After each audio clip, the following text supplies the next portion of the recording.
semuanya, hari ini kita ketemu lagi dan malam hari ini adalah malam khusus memberikan jawaban-jawaban untuk setiap pertanyaan saudara yang saudara tulis di YouTube chat. Yang hari Sabtu di Bible Study dan hari Rabu di acara ibadah keluarga. Karena waktu itu tidak ada Q&A karena waktu yang sangat mendesak dan saya banyak pelayanan di luar. Jadi hari ini saya khusus menjawab setiap pertanyaan saudara. Nah, sebelumnya mari kita berdoa. Tuhan, kami bersyukur untuk malam hari ini. Kau melihat Tuhan Yesus setiap anak-anak-Mu yang haus dan lapar akan firman dan mereka belajar ingin mengetahui lebih dalam Tuhan tentang jalan-jalan-Mu, tentang kehendak-Mu. Karena setiap anak-anak-Mu ingin melakukan apa yang menjadi kehendak-Mu atas kehidupan mereka. Mereka ingin berlaku benar, berbuat benar, dan bisa menyukakan hati-Mu. Dan ada banyak pertanyaan-pertanyaan di hati mereka yang membutuhkan jawaban. Dan biarlah Tuhan kau memberikan hikmat, wahyu kepada hamba-Mu, sehingga setiap jawaban yang mereka dapatkan berasal dari Engkau, sehingga setiap orang mendapatkan pengetahuan, mendapatkan kebenaran, dan mereka mengalami sebuah terobosan dalam cara berpikir. Terima kasih Tuhan, dalam nama Tuhan Yesus, haleluya. Amin. Oke, saya mulai dari pertanyaan yang pertama. Yang pertama adalah, saya ingin bisa menyembah Tuhan. Jujur, kalau berdoa bersama, serasa pujian itu naik. Tapi ketika berdoa sendiri, rasanya berbeda. Bagaimana caranya supaya kita berdoa sendiri juga semangat? Nah, saudara, memang kebanyakan banyak orang mengalami kalau pada waktu berdoa bersama itu semangat. Kenapa kok semangat? Apalagi di gereja karena ada musik, ada worship leader yang nyanyi, sehingga saudara tinggal mengikuti. Seringkali juga karena iman orang lain, iman WL-nya, iman para singer, iman para jemaat. Karena di situ ada orang-orang yang lagi lemah imannya, mungkin termasuk saudara, ada orang-orang yang lagi kering rohaninya, tetapi pada waktu bersama-sama itu yang namanya saling melengkapi, saling membangun. Iman-iman yang lain itu pada waktu mereka berkobar-kobar di dalam penyembahan, sehingga hadirat Allah turun karena mereka haus dan lapar, saudara juga bisa menikmatinya. Sekalipun pertamanya bukan berarti saudara tidak berkobar-kobar, sangat ingin bisa menyembah Tuhan, tapi kondisi hati saudara kering, mungkin saudara belum biasa berdoa sendiri, saudara belum terlatih untuk penyembahan, mungkin saudara adalah orang Kristen baru, sehingga butuh sebuah komunitas yang ikut mereka sadar nggak sadar, keberadaan mereka itu ternyata membangun saudara. Api mereka itu juga menyambar kepada saudara. Kalau kita bayangin, kita ada korek api ya kan, beberapa biji korek api, kemudian apa batang korek api. Kalau semuanya itu kebakar, paling nggak setengahnya lah, yang setengah nggak kebakar, tapi pasti nanti kebakar semua. Makanya itu yang namanya kita itu, Alkitab berkata, jangan kita itu meninggalkan pertemuan-pertemuan ibadah. Karena disitulah kita saling membangun, saling melengkapi. Iman orang lain seringkali menolong kita. Kayak contoh, ada orang sakit. Dia kurang iman atas kesembuhannya. Tetapi di situ ada pendoa-pendoa syafaat, ada hamba Tuhan yang dipakai Tuhan karunia kesembuhan. Seringkali dia sembuh bukan karena iman dia, tapi sembuh karena iman pendetanya, atau sembuh karena iman para pendoa, atau iman jemaat. Makanya seringkali waktu ada KKR, kesembuhan, hamba Tuhan itu berkata, mari kita semuanya bersama-sama mengangkat tangan. Sepakat. Kenapa? Karena kalau ada yang kurang iman, itu tertolong oleh iman-iman yang lain. Nah, pertanyaannya yang kedua adalah, bagaimana caranya supaya ketika berdoa sendiri juga semangat? Ya, harus dibangkitkan. Semangat itu harus dikobarkan sendiri. Makanya kita harus membangkitkan semangat. Misalnya, Pertama, kalau nggak ada alat musik, saudara bisa mendengarkan pujian penyembahan di YouTube, ikuti saudara sambil menyanyi. Atau saudara menyanyi sendiri kalau nggak punya musik, saudara jangan cuma dengan duduk, saudara bisa menyanyi dengan berdiri, dengan berjalan, dengan bersemangat. Saya sering dulu kalau saya sengaja naik motor. Dulu ya pagi-pagi naik motor pakai helm, saya tutup muka saya pakai jaket, jadi bener-bener kayak di dalam ruangan tertutup karena helmnya tertutup semuanya. Saya naik motor melewati jalan-jalan yang persawahan atau apa, itu saya nyanyi, saya berteriak, saya nyanyi dan saya merasakan hadirat Tuhan. Dan sebagainya. Kadang-kadang saya berada di dalam mobil, pada waktu dulu ya, zaman dulu saya kerja, saya masuk mobil, saya tutup mobilnya, saya penyembahan di sana, saya nyanyi, saya bersuara, atau kemudian kalau di rumah sambil berjalan, berjalan maksudnya berjalan di kamar tuh nggak cuma diem duduk, tetapi berdiri sambil berjalan, muter sambil menyanyi, membangkitkan semangat. Nanti saudara akan kerasa api di dalam diri saudara akan berkobar. Jadi, bagaimana supaya saudara semangat? Ya, harus dipaksa. Sama dengan bagaimana caranya saya disiplin, ya dipaksa supaya bisa disiplin. Oke, kemudian pertanyaan berikutnya. Pertanyaan berikutnya adalah, Shalom Ibu Deborah, saya rindu menjadi pendoa syafaat, tapi saya kurang bisa berdoa. Saya murtadin. Siti Hujaimah nama saya. Terima kasih, Pastor. Nah, untuk menjadi seorang pendoa syafaat, doa syafaat itu artinya berdoa untuk orang lain. Jadi, tidak perlu doa itu kayak hafalan, kayak mantra, karena di dalam kekristenan tidak ada itu doa-doa seperti mantra, doa-doa hafalan, kecuali doa Bapa kami. Doa Bapa kami adalah doa untuk diri sendiri kepada Tuhan, tetapi untuk doa syafaat, saudara bisa berdoa dengan bahasa saudara sendiri yang artinya berdoa untuk orang lain. Contoh, Tuhan Yesus, saya berdoa untuk keselamatan bangsa Indonesia. Aku berdoa supaya Indonesia diampuni, Indonesia yang terpuruk di dalam kemiskinan biarlah dipulihkan karena Indonesia kaya. Ku berdoa supaya setiap orang warga di Indonesia mereka juga menikmati kekayaan yang diberikan oleh Tuhan kepada bangsa ini. Atau berdoa untuk seseorang, si B yang sakit. Tuhan Yesus, saat ini aku berdoa untuk si B yang mengalami sakit penyakit. Engkau menolong, engkau menjamah, biarlah darah Yesus menyembuhkan dan sebagainya. Itu yang namanya doa syafaat. Intinya doa syafaat adalah berdoa untuk orang lain dengan bahasa-bahasa kita sendiri.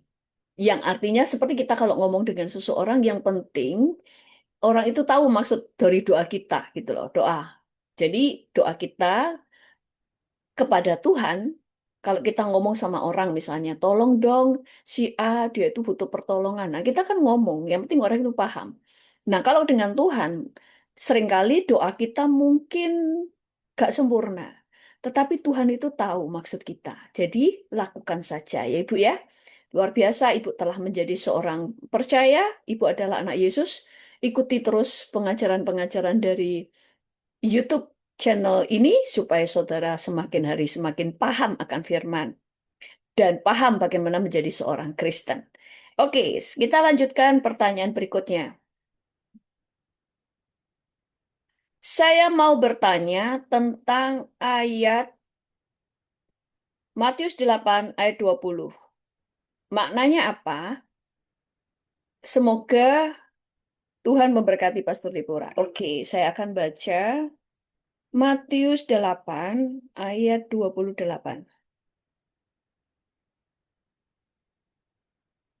Sorry, Matius 8 ayat 20 saya baca. Yesus berkata kepadanya, serigala mempunyai liang dan burung mempunyai sarang. Tetapi anak manusia tidak mempunyai tempat untuk meletakkan kepalanya. Karena ini adalah bahasa kiasan, ada beberapa arti. Salah satu contoh adalah dikatakan bahwa anak manusia tidak mempunyai tempat untuk meletakkan kepalanya. Artinya, Yesus itu kan kepala. Gereja itu adalah apa gerejanya. tubuhnya, tubuh Kristus. Yesus itu kepala. Kalau dikatakan bahwa Yesus tidak mendapatkan, tidak mempunyai tempat untuk meletakkan kepala, artinya gereja ini belum bersatu. Gereja ini belum bersatu sehingga kepala itu tidak bisa menempatkan kepalanya. Makanya kalau di dalam kehidupan keluarga, di dalam pernikahan, di dalam kehidupan berjemaat, jemaat atau gereja, semua harus unity, bersatu, supaya Tuhan bisa meletakkan kepalanya, dia benar-benar bisa memimpin kita. Makanya firman Tuhan katakan di dalam kesepakatan, kalau kita sepakat itu besar kuasanya. Doa kita yang sepakat, besar kuasanya. Bukan hanya doa orang benar, tapi sepakat. Karena pada waktu kita sepakat, Tuhan itu bisa bekerja. Karena semuanya sepakat unity dengan Tuhan. Arti yang lain lagi, kalau dikatakan bahwa anak manusia tidak mempunyai tempat untuk meletakkan kepalanya, artinya orang-orang percaya seperti pada waktu zamannya murid-murid Tuhan Yesus tidak bisa meletakkan kepalanya. Kenapa? Karena murid-muridnya belum bisa dipercaya, masih kanak-kanak, masih saling bertengkar sendiri, kepengen menjadi besar, saling bersaing siapa yang lebih besar di antara mereka, sehingga Yesus tidak bisa meletakkan kepalanya. Artinya, Yesus belum bisa mempercayakan banyak hal kepada dia, kepada murid-muridnya. Padahal Tuhan itu ingin mempercayakan banyak hal kerajaannya kepada kita. Nah, sekarang pertanyaan yang berikutnya. Sekarang ada pertanyaan yang lumayan panjang. Saya baca ya. Pastor Deborah, saya Sianten dari Bandung. Ada yang bilang bahasa roh itu sesat. Ini pengalaman saya zaman anak-anak saya kecil. Pendeta saya selalu bilang harus bisa berbahasa roh. Saya tidak bisa. Pendeta saya bilang harus punya keinginan yang sungguh-sungguh. Saya disuruh puasa, disuruh minta kepada Yesus. Kalau saya rindu bahasa roh, tapi saya tidak bisa-bisa sampai saya diajarkan bilang haleluya berulang-ulang. Tapi saya masih tidak bisa sampai berbulan-bulan. Tapi saya tetap terus berdoa minta pada Yesus sampai suatu hari saya ikut kebaktian dari pendeta yang lain yang berkata, siapa yang rindu baptisan Roh Kudus dan mau bahasa roh, maju ke depan. Saya ditumpangin tangan, jatuh rebah, lalu di situ mulut saya berkata-kata. Tanpa dengan terus berkata-kata, dengan kata-kata saya yang saya tidak mengerti terus menerus, tak mau diam sampai saya bingung. Terus pendeta itu bilang saya harus bisa menguasai diri. Sejak itu sampai sekarang kalau saya sedih atau ada hal-hal yang buat saya tidak tahu harus bagaimana, saya hanya doa, Roh Kudus tolong saya, apa yang harus saya doakan. Lalu di situ saya mulai berbahasa roh. Saya sendiri tidak mengerti karena keluar sendiri tanpa saya buat, tanpa saya atur keluar dengan sendirinya. Betulkah itu bahasa roh? Karena banyak pengajaran yang saya dengar, banyak penyesatan. Tolong Ibu untuk jawabannya. Terima kasih. Maaf jadi merepotkan. God bless you. Saudara memang sudah berbahasa roh, saudara penuhan Roh Kudus. Pada waktu saudara berbahasa roh, saudara mengalami damai sejahtera, itu berasal dari Tuhan karena iblis bisa menyamar sebagai malaikat terang, tapi iblis tidak bisa menirukan hadirat Tuhan yaitu damai sejahtera.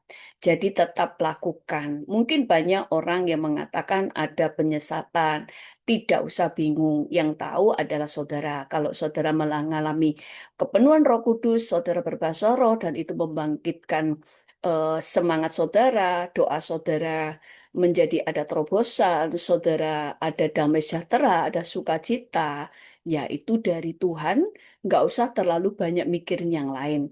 Selama pada waktu saudara berbahasa roh, saudara berdoa itu kepada Tuhan Yesus, ya itu benar, kecuali saudara tiba-tiba berbahasa roh, tapi mirip-mirip kayaknya ini kayak bahasa roh. Tetapi saudara tidak sedang berdoa kepada Yesus, saudara berdoa kepada ilah-ilah yang lain, yaitu berarti bukan dari Roh Kudus. Bisa dari dirimu sendiri, bisa dari roh jahat. Jadi intinya nggak usah takut selama saudara berdoanya, tujuannya fokus doa saudara adalah kepada Tuhan Yesus, ya pasti itu adalah dari kuasa Roh Kudus. Oke, ada pertanyaan lagi.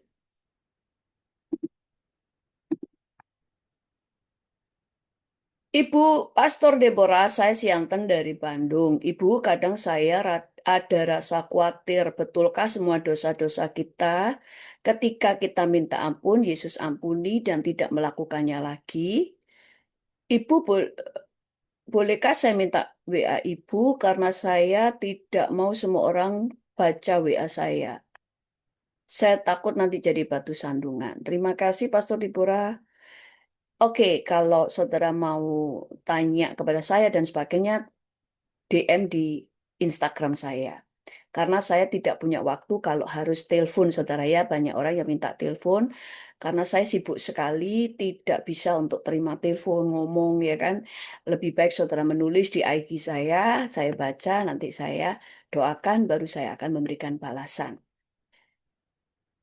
Sama saja antara saudara telepon dan saudara menulis di IG itu sama saja. Di WhatsApp juga sama aja. Kalau di WhatsApp lebih sulit karena sering hang HP saya itu karena terlalu banyak yang WhatsApp malah banyak yang nggak kebaca. Oke, dikatakan betulkah semua dosa kita diampuni? Kalau kita minta ampun kepada Tuhan, Tuhan berjanji Tuhan itu adalah setia dan adil yang akan mengampuni dosa-dosa kita. Jadi kita harus percaya dengan apa yang Tuhan katakan, bukan dari apa yang kita perasaan-perasaan kita. Kalau Tuhan katakan kita mengaku dosa, kita diampuni ya diampuni. Tapi jangan double karena setiap dosa tetap ada konsekuensinya. Kita minta ampun sama Tuhan, Tuhan ampuni, tapi kita tetap akan menuai konsekuensi kita.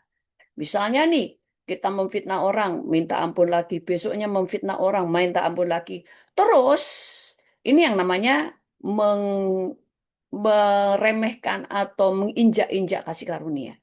Tidak menghormati kasih karunia. Minta ampun, tapi dengan sengaja minta ampun untuk berbuat dosa lagi. Nanti hati kita menjadi bebal. Kedua, kalau kita menabur terus kejahatan, terus memfitnah, pada saatnya kita akan menuai dari apa yang kita lakukan. Mungkin kita akan didamprat orang, mungkin kita dipukul orang karena mulut kita yang berbahaya. Jadi setiap dosa ada konsekuensinya. Pada waktu kita minta ampun, Tuhan ampuni, tapi konsekuensi dosa tetap kita harus hadapi, yaitu apa yang kamu tabur, kamu tuai. Itu sebabnya kalau kita sudah minta ampun, berusahalah untuk tidak mengulanginya lagi, supaya kita tidak hanya diampuni, tetapi juga dipulihkan dan tidak menuai yang jahat. Nah, sekarang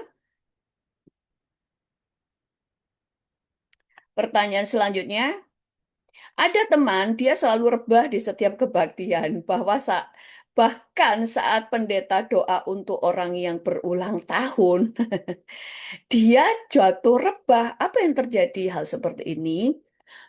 Ya, satu, karena mungkin dia memang ada sesuatu yang di dalam dirinya, entah itu roh jahat yang membuat dia itu selalu manifestasi rebah dan sebagainya, atau dia punya kelainan, kita tidak tahu karena saya dulu punya teman darah rendah di mana saja, tapi bukan karena ibadah sih, tapi dia naik tangga rebah, dia jalan ke gereja rebah, itu jedak jeduk itu sering sekali karena darah rendah. Darah rendahnya itu maksudnya tiba-tiba ngedrop. Jadi waktu jalan dengan kita jalan gitu aja menuju ke gereja udah rebah, bukan karena dijamah Tuhan, tapi karena memang pingsan.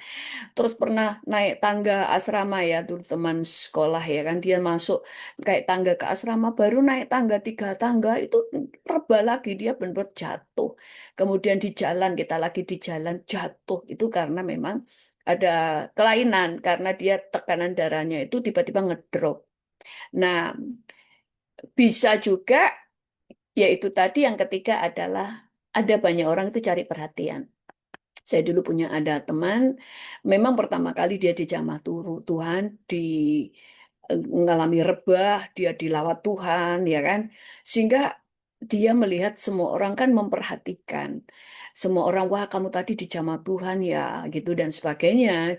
Dia dari orang yang tadinya Kristen, tapi Kristen KTP, dan memang dia adalah seseorang yang punya, apa ya, punya masalah di dalam kehidupannya dulu tertolak. Dia itu orang yang paling suka mendapatkan perhatian dan itu belum pulih ya, belum pulih sungguh-sungguh. Kadang banyak orang itu yang masih kepengen diperhatikan tuh masih besar.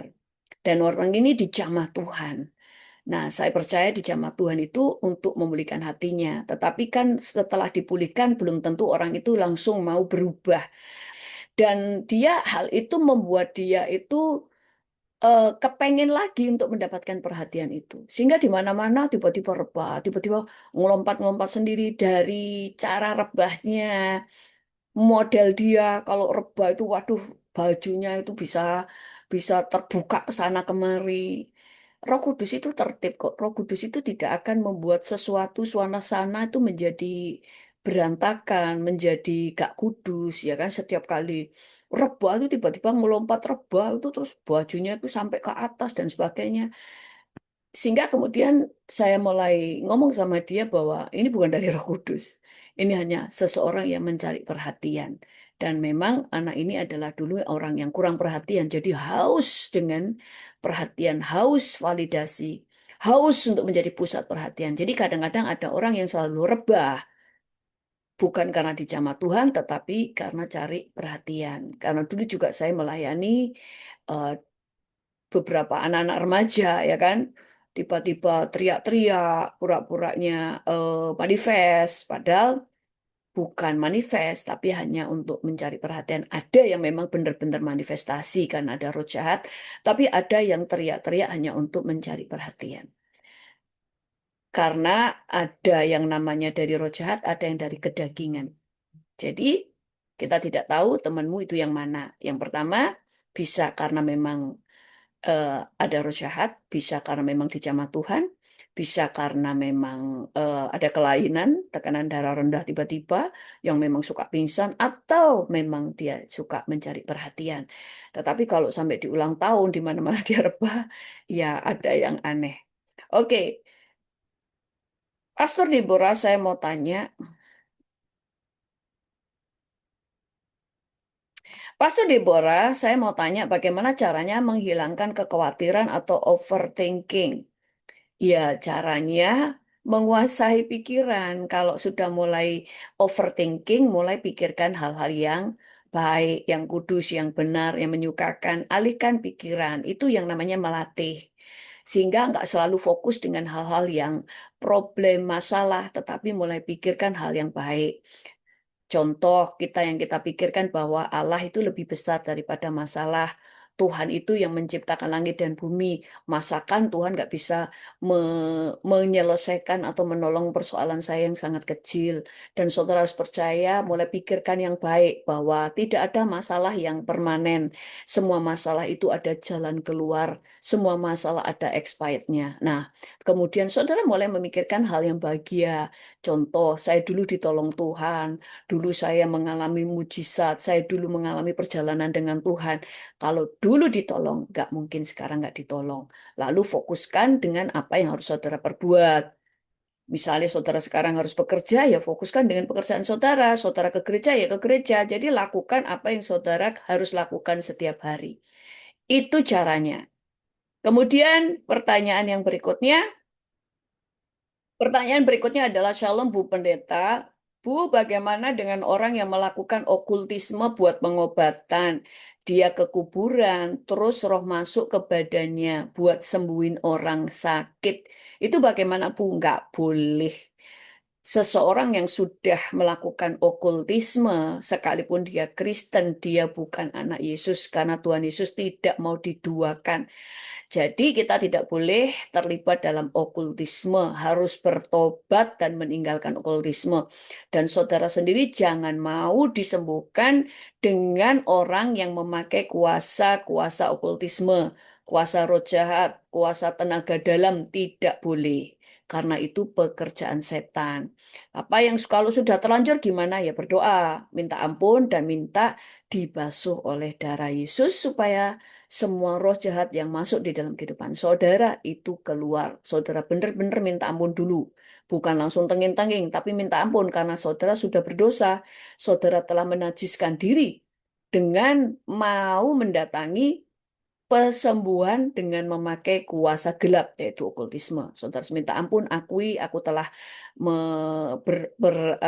aku telah mendatangi seorang, minta kesembuhan dari kuasa gelap, minta ampun dan sebagainya, terus minta dibasuh dengan kuasa darah Yesus, lalu usir setiap roh jahat, setiap setiap kuasa-kuasa jahat yang dimasukkan di dalam tubuh saudara. Nah, pertanyaan terakhir.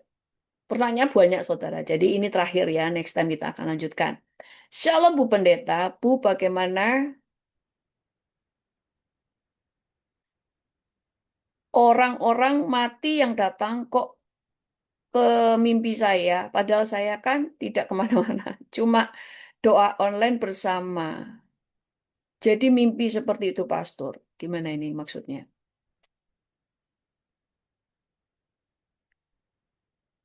Oh, ini. Shalom Pastor, waktu Senin kemarin saya kan doa online sama teman saya dan teman saya itu habis dari kuburan dan pada malam harinya saya yang dapat mimpi. Orang Cina yang mati itu saya yang dapat mimpi. Orang Cina yang mati itu. Bagaimana Pastor? Oh, kenapa orang-orang mati yang datang kok di mimpi saya? Padahal saya kan tidak kemana-mana, cuma doa online bersama. Kok jadi mimpi seperti itu? Ya, saya tidak tahu saudara berdoa apa.